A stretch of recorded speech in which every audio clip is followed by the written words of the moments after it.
자, 여러분들 안녕하십니까? 비트코인이 달리고 있습니다. 어제 매도벽이 있다라고 말씀을 드렸었는데 가볍게 매도벽을 이제 무릎으로 깨부시고 달리고 있는 비트코인, 이더리움도 달리고 있습니다. 이더리움도 1500달러 선을 넘어서 와리가리를 치고 있는 그런 상황. 다시 한번 최고점을 갱신한 이더리움, 비트코인과 함께 손잡고 계속해서 가자, 나도 한번 잘 먹고 잘 살아보자 라고 하면서 이 암호화폐들의 상승을 응원을 해보면서 오늘 영상 시작해 보도록 하겠습니다. 자, 일단 오늘 달러 상황 보게 되면은 인덱스 지수 많이 올랐죠. 91.21포인트나 되는데도 암호화폐는 힘을 내주고 있고 미국 증시 또한 열심히 달려주고 있는데 오늘 금과 은은 개뚜까 맞은 그런 모습을 보여주고 있습니다. 안타깝네요. 왜 이렇게 금이랑 은만 못살게 구는 거야? 뭐 사실 그 이유는 여러분들도 이미 잘 아시겠죠. 그리고 최근까지 크게 하락세를 유지하고 있었던 달러가 드디어 반등하기 시작하면서 이 하락형 쐐기를 뚫고 고개를 빼꼼 내미는 모습이 목격이 되었습니다. 달러가 반등하게 된다면은 비트코인에도 그닥 긍정적인 영향을 끼치지 못할 것이다 라고 많은 전문가들은 예상을 하고 있는데요. 아직까지는 비트코인이 힘을 잘 내주고 있습니다. 자, 이런 상황에서 만약에 이 바이든 미국 대통령이 1조 9천억 달러 경기부양책을 통과를 시켜버린다, 지금 미국의 상원 의원들과 씨름을 하고 있다라고 하는데요. 그것이 통과되게 되면은 다시 한번 대가리가 쏙 들어가게 되지 않을까, 그런 예상도 한번 해봅니다. 그러면서 비트코인과 미국 증시는 신나서 날아갈 수가 있겠죠. 빨리 단판 좀 지어보세요. 자, 그 다음에 다시 한번 이더리움으로 돌아와서 이더리움이 사상 최초로 1500달러를 돌파하고 2000달러를 향한 상승에 대한 기대감을 높여가고 있습니다. 자, 그리고 CME 이더리움 선물 출시가 2월 8일이죠. 부쩍부쩍 다가오고 있는 가운데 그 전까지 이더리움이 슈퍼떡상을 이어나갈 수 있을 것인가? 최근 유명 분석가 쭈 시리즈 같은 경우는 이더리움 차트를 공유하면서 이 뒤집어진 이더리움 차트인데요, 계속해서 하방 압력을 가해주고 있죠. 이러면서 이더리움이 1500달러를 깨고 올라가자, 자, 1600달러를 향한 이더리움의 질주가 시작되었다라는 트윗을 업데이트하기도 했었습니다. 달려 이더리움 달려. 계속해서 기대를 해보도록 하겠고요. 자, 그 다음에 주요 거래소에 지금 현재 스테이블 코인인 DAI 그리고 USDC 보유 잔액이 사상 최대치를 기록을 하고 있다고 합니다. 코인데스크 같은 경우는 이런 상황에 대해서 이러한 스테이블 코인들이 암호화폐 시장으로 진입하기 위해서 기다리고 있는 것이다. 이 구매자들은 다 계획이 있어. 이는 전반적으로 암호화폐 시장의 긍정적인 지표다라고 평가를 했습니다. 자, 스테이블 코인들 쌓아놓지 말고 비트코인 매수 고고싱 할 수 있기를 바라보고요. 자, 그 다음에 IOST가 대체불가 토큰 게임 자산 거래 플랫폼인 토큰 링크를 정식적으로다가 출시를 했다라고 하네요. 자, 그 다음에 크립토 비트코인 크리스의 이 주목해서 볼만한 알트코인들, 이 단타를 좀 잘 치시는 분들께는 힌트가 될 수가 있겠는데요. IoTX, 어제 소개가 나왔었던 블록체인 기반의 웹캠 만드는 회사죠. 최근에 골든 크로스가 나왔고 컵앤핸들이 나오게 될 수 있는 가능성이 있다, 아니면 바로 올라갈 수도 있으니까 주목하라라고 이야기를 하고 있고, 이어서 밸런서 같은 경우도 최근에 상승이 어마어마한데요. 마찬가지로 컵앤핸들 나오게 될 수 있으니까 이 단타를 잘 치시는 분들께서는 관심을 가지고 지켜보시면 좋겠습니다. 자, 그 다음에 연파이낸스에서 이번에 이 코인 총 수량을 늘리는 추가 발행 안건을 통과를 시켰다라고 하는데요. 자, 그러면은 발행 숫자가 늘어나게 된다, 이 코인 가격에는 좀 부정적인 영향을 끼칠 수 있지 않을까라는 예상은 한번 해볼 수가 있겠는데요.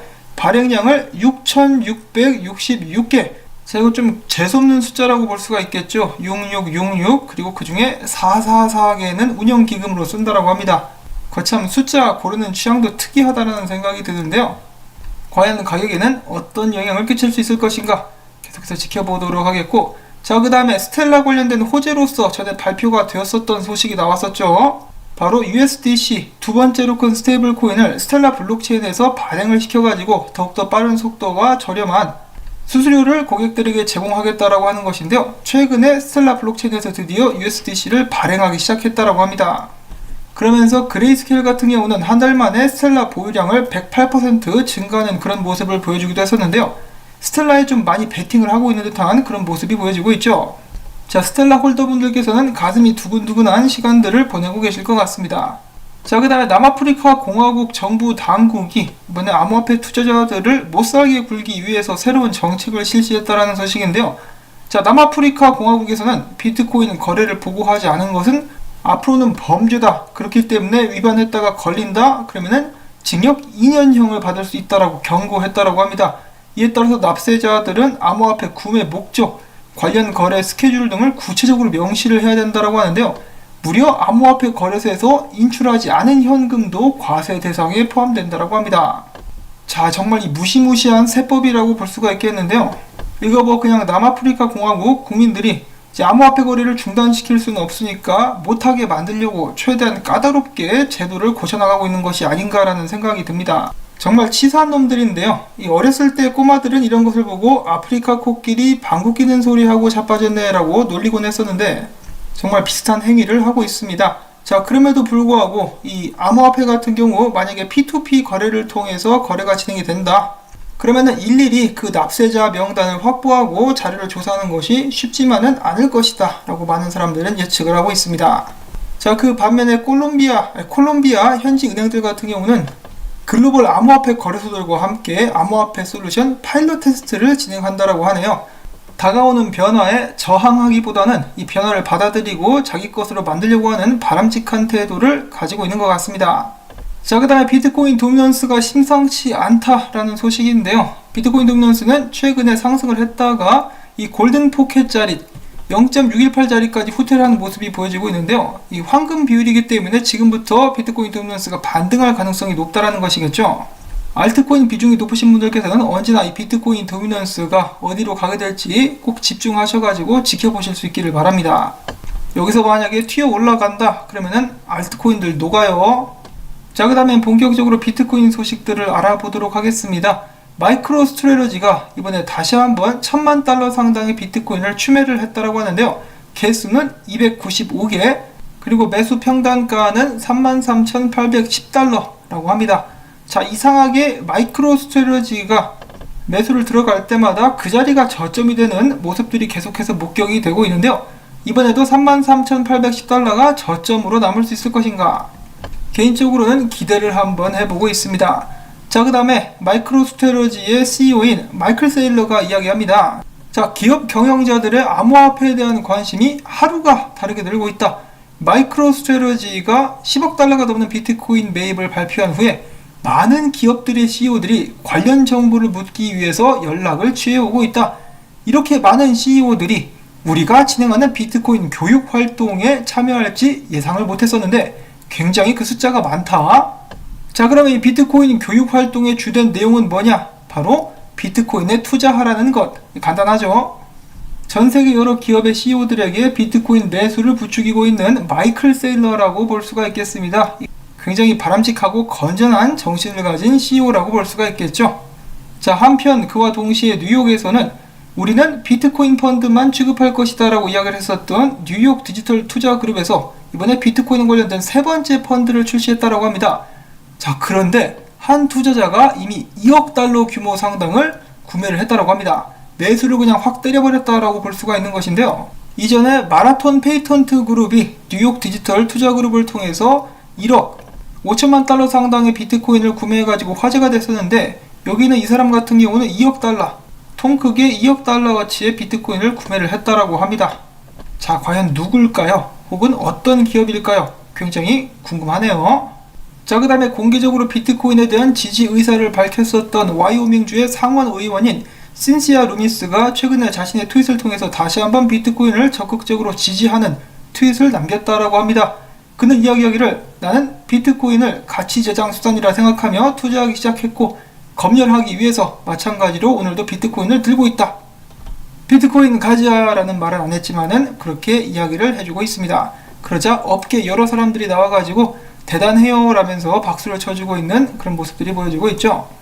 이렇게 비트코인의 영향력이 날이 갈수록 커져가고 있는 가운데 이를 못마땅하게 여기고 있는 심술쟁이, 욕심꾸러기이자 이 가가멜 같은 미니아폴리스의 연준 총재는 이야기하기를 비트코인은 투기꾼들을 위한 장난감이다 라고 하면서 다시 한번 비트코인을 비하하는 발언을 했다라고 합니다. 그 전 같은 경우는 암호화폐는 거대한 쓰레기통이다 라고 하면서 회의적인 입장을 밝혔다라고 하는데요. 지들은 달러를 찍고 싶은 만큼 찍으면서 이 비트코인을 욕하는 모습이 정말로 이 내로남불의 정점에 달한 이 내로남불의 고수가 아닌가. 이 사람을 실제로 만나본 적은 없지만은 이 낯짝이 굉장히 두껍지 않을까라고 한번 예상을 해봅니다. 자, 그 다음에는 GBTC, 그레이스케일의 대표적인 비트코인 상품이라고 볼 수가 있겠는데요.